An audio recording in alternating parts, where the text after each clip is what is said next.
Being a writer is quite a personal thing. It's quite lonely. It's quite painful. So I never really shared my writing with anyone else until this competition. My name is Rhys, and I am a performance artist and a playwright from Ocean View, Slanko. I always used to believe that you needed to be in a safe space to tell your secrets, to tell your stories. And for me, I used to think that a safe space meant a physical environment. And I'm from Ocean View, and there's nothing safe about that space. But I quickly realized that as a queer, gender non-conforming, brown person in South Africa, no space is safe. So I would never be able to tell my stories then. And then I realized that a safe space is inside. It's about who you are. It's about figuring out who you ultimately are, so that there's space between you and your story, and between you and your experiences. So now I've reached that space and I'm able to share. There's a lot of violence and crime happening in our communities, and it's targeted at the most vulnerable in our communities. So our young women and our girls are being attacked and they're not being defended. Why aren't we protecting these people? So that's what I'm dealing with in my play, Kinders.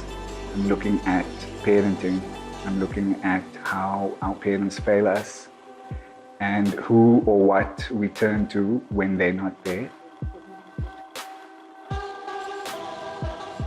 The highlight of this process for me so far has been really just having somebody to read your work and to give you constructive criticism. Because yes, you can let your auntie read it, and she'd of course love it, but for somebody with an experienced eye to be able to look at it and really give you that feedback that you're not going to get from someone else.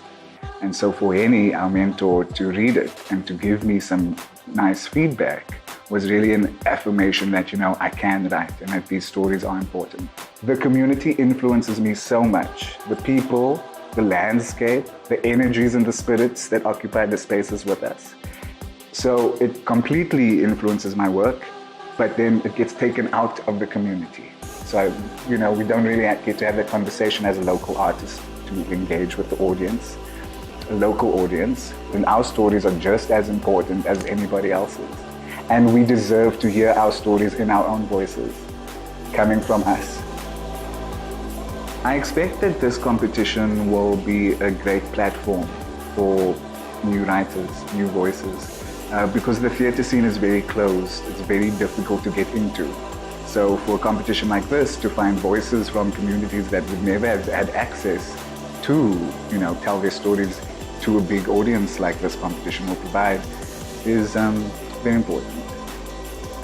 I expect that this competition will open a lot of doors. And I expect that my work will be able to reach more people. And I hope that my work will be able to reach the right people. And what I mean by that is that I create for my community. And I really hope that there is an opportunity for this work to be seen by people on the Cape Flats. Because it's about us and it's for us.